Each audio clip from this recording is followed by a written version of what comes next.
Hello, I'm Hilary Seabrook. Welcome to the latest episode of Harmonious World.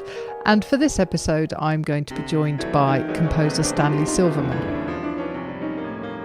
And the album we're talking about this time is on Signum Classics, and it features the Kalichstein-Laredo-Robinson trio. It's called In Celebration, and it's two piano trios.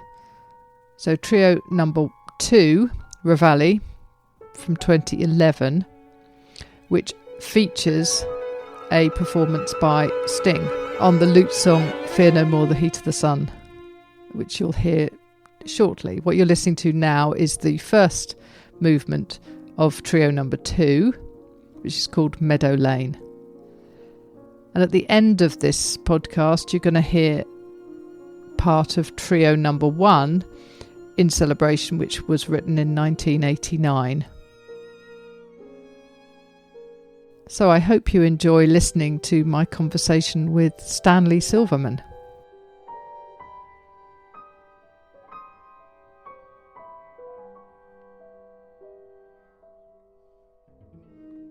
Hilary? Hello, Stanley. Thank you for joining me for Harmonious World. Well, thank you. So this is a fascinating album, and it's the Kalichstein-Laredo-Robinson trio performing your piano trios. Yes, and this is the final recording of that trio. We're a really prominent trio. They're probably, arguably, according to the Washington Post, the best in the world. And Kalichstein passed away last March 31st of last year. So they've disbanded as a trio. Jamie Laredo and Sharon are continuing doing concerts, but they won't do trios anymore. Right. No. They've done that, haven't they? This is a stunning album. Your work is beautiful, and their performance of it is just wonderful. Oh, that's the great joy. I've known Jamie since 1963. When I was a classical guitar player, I went to Marlborough Festival, and we recorded together the Schoenberg Serenade. Right. And we've been lifelong friends. And to the point that I'm very, very close friends with all the performers, including departed Kalichstein, including Sting. And I really love working with friends. Good. Yeah. It helps, doesn't it? Oh, yeah. Also, there's different personalities. You can't just think of violin or a cello or a piano. You think of Jamie. They're like characters in a play. If there's clarinetists like Richard Stoltzman, I don't treat writing for him very differently than I would for another clarinetist. And do you find then when that piece is performed by somebody else, do you find that there is a difference in the interpretation of it? Yes, I've been the first trio, which is second on the album. Yeah, was from 1989. So I would hear other performances of it, and they could be pretty dazzling. But there's something about premieres and the first group that does it. My background is mostly in theater, so if my work is done, including in the UK, after the original, to me, there's always a little electricity missing. Yeah, and I think especially when it's been commissioned or co-commissioned by a particular group, as you say, you've written it for those performers, and I think particularly in the case of a piano trio, obviously for Joseph Kalichstein, that you've written it for him, and he plays it. It's extraordinary. No, exactly, and also it's a very personal album, much more than my theater work, where you're at mercy of your collaborators and colleagues. So this is very, very personal, has to deal with my own musical history is in it. The history of the people that have been, dedicated to. Yeah. So the In Celebration, which was the trio you wrote in 1989, so that was co-commissioned by the Cranach Center for the Performing Arts in Illinois. Yes, and the 92nd Street Y in New York. I've worked with Jamie on other projects that were not hit the trio, and he knew that I had a kind of penchant for jazz. I'm a freak for Django Reinhardt and Stefan Grappelli. Right. So to me, that's the great fiddle playing, is Grappelli. So he did ask me to write something jazzy. Yeah, which is lovely. One of the things that I particularly like about doing this podcast is when I listen to music that I wouldn't have otherwise listened to, because it's kind of crosses over between classical and jazz, and I love that. And I think especially that first trio does exactly that, and I particularly like the final version, Montuno. Mm-hmm. Well, that comes about that again, very personal, because at the time I was living in the Heights, Washington Heights, New York, which has a very large Hispanic population, Dominicans, Puerto Ricans, and they would hook up these loudspeakers in their cars and drive through the neighborhood playing salsa, this kind of music. Yeah. And I was thinking, I really, I'm sort of historically owe a debt to Brahms, because he used to dip into gypsy music for finales, a lot of gypsy movements throughout his work. So I started to think, okay, what's my gypsy, And then, Gershwin and Copland would write Cuban rhapsodies and all of that. But I was more attuned to the street music of the Latins. Right. So the finale of the first trio is street. Yes, it is. Yeah. And in fact, I imitate the car coming up the street and going away from the street, in the middle of it. Yeah. And that is beautiful. And I'm going to play that clip from this at the end of my podcast, because I love that bit. I love the whole of that trio is great, but I think that final movement really, it just sort of sings somehow. It's just beautiful. Well, in the second trio, the one called Reveille, there's also a Cuban piece. It's Cuban, more folkloric, not quite street music. And that really comes about because in New York, the radio stations, the WQXR and whatever the Spanish Latin radio was, they're next to each other in the dials. And if I got bored by a Dvorak serenade, I'd flip over to the Latin music. Right. So it's a bit in and out, the movement that's, I think it's Guajira and Fuga and Fugue. Yes. So there's a fugue right in the middle of a Latin piece. Right. That's brilliant. It's so good. Now, I'd like you to talk to me about how Sting got involved in the Reveille, in the introduction of Luke's song, Fear No More, the Heat of the Sun. Well, Sting, I've worked with Sting at his rainforest benefits. I was the arranger. I was brought in by James Taylor.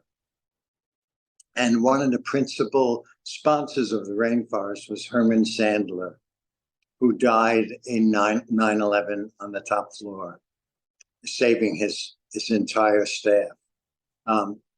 And so it was the 10th anniversary of 9/11 in New York.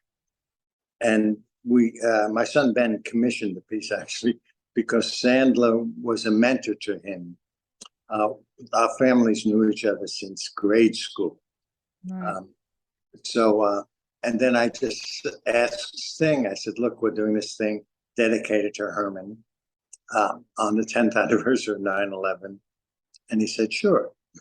That must have been quite surreal, because 10 years on, it's still very raw, isn't it? Particularly in New York.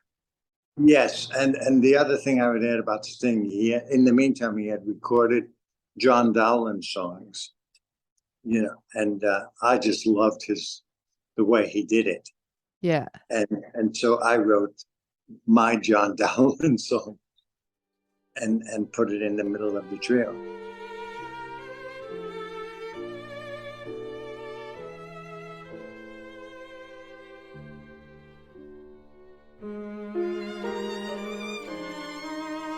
So what you're listening to now is Introduction and Lute Song from Trio Number 2, Reveille, by Stanley Silverman, with the Kalichstein-Laredo-Robinson Trio and guest artist Sting. Thy worldly task has done, homeward gone, and taken thy wages. Gone and lads and girls almost, as chimney sweepers come to dust.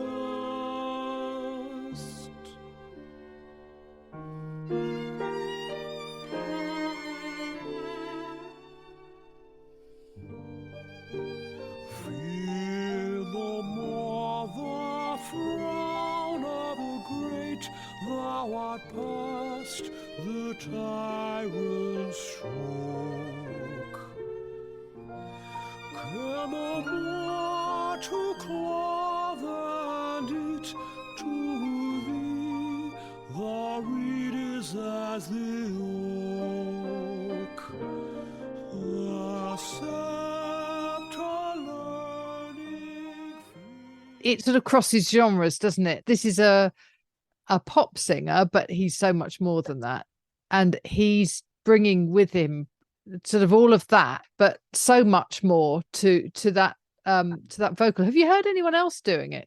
Yes, on my 80th birthday, I tested it in Stratford, Ontario, in Canada, with the Shakespeare Festival singers. And again, it's if they can speak Shakespeare, the piece works. Right. Yeah. We printed the Shakespeare text. It's from Cymbeline. Excuse me. And the thing about English Canadians, it's easier for them. Yes. It is a beautiful piece of Shakespeare that isn't known very well, is it? No, it's a burial piece. In Cymbeline, two princes are laying to rest a rival prince. I forgot if they killed him or something, but anyhow, it's this beautiful, just beautiful lyric. Yeah. Yeah, it's lovely. Can you tell me a little bit about your background? Well, I started in music at 10 years old. My mother is from Lithuania, and she's from the town Vilnius, where all the musicians we know came from. Heifetz, Milstein, the great group. When I was 10 years old, she said, "Darling, you're going to have to learn to play an instrument." She said, "You could choose it, but you're going to have to play." So I chose the guitar because I liked singing cowboys as a 10-year-old. And then it's all about historical. Then there was a World War II Navy veteran named Ziggy, who was a friend of my brother's. And the World War II veteran taught me guitar. And then I went to the FAME school, the High School of Performing Arts. And I was always interested in theater, but the one thing I could do, and this is hard to believe, but there were very few guitar players then in the 50s, and I could read very well. So soon after graduation, after college, I would play. I was the go-to player for the New York Philharmonic and the Boston Symphony, the Los Angeles Philharmonic. So I played guitar, lute, banjo, mandolin. And that's where I met Jamie at the Marlborough Festival, which is the chamber music festival in Vermont. And he was my lifeline to classical music, because my career was in theater. I was music director at the Lincoln Center Theater. Then I worked for the Stratford Festival in Canada for about 30 years, writing music for the Shakespeare plays.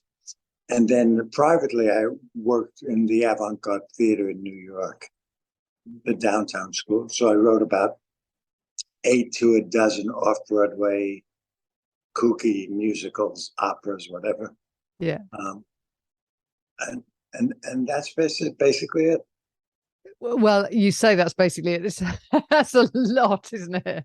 That's an incredible history, really. And I'm sure the musicians you've played with along the years and worked with are, luminaries. Oh yes, when I started to write, I was really lucky because I was performed by Pierre Boulez, by Tilson Thomas, again, the Kalichstein-Laredo-Robinson trio, Stoltzman. And then on the pop side, I worked with James Taylor, Paul Simon, Sting, Sir Elton. So Yeah. It was fun. It was fun. Absolutely. So this new album has got the two sets of the piano trio. So it's got the one from 1989 and the one that's in memory of all those people we lost in 9/11. Yes. And how wonderful that you managed to record it while Kalichstein was still with us and still performing. Oh, it was not easy getting this album out. First of all, the record business, as you probably know. Yeah. But we lucked out with Signum, the UK label. Yeah. They're just the most extraordinary people. And so we were able to land there, which makes me so pleased. Brilliant. Well, thank you so much for talking to me. It's been a real pleasure. Well, bless you, Hillary, and you have a good day and I guess it's getting to be your night now. Yeah, it's evening now. Yeah.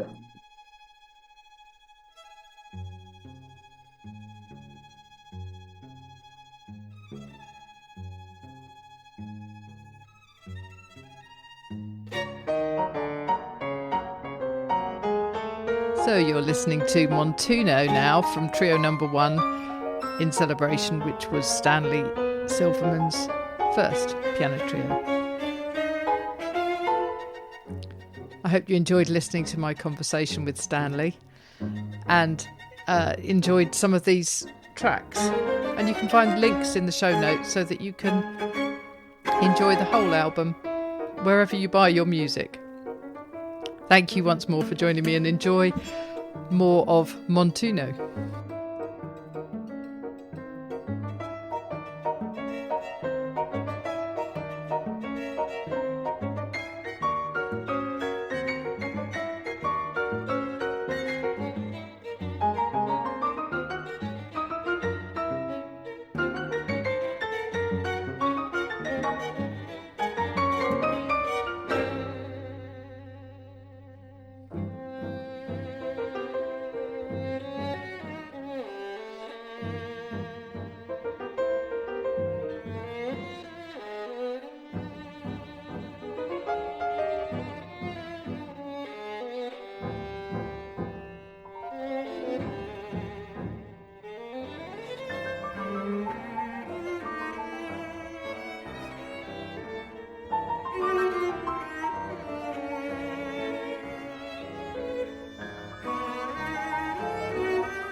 Thank you for listening to the latest episode of Harmonious World. My name is Hilary Seabrook, and it's a great delight to bring this series of discussions with musicians and composers and writers and all sorts of people to you. Obviously, there's no point in having a podcast if people aren't listening, and I'm very grateful to my listeners for doing so. Thanks also to Joe English for composing and performing this new theme tune. So wherever you get your podcast, you can leave a review. You can share this with your friends and family, either as a link or on social media and that sort of thing. I'd be really grateful for that. Don't forget that you can subscribe now. There's a link wherever you get your podcasts. So have a great week, and please remember why I started this, which is just to try and make the world a little more harmonious. Thanks for listening to Harmonious World.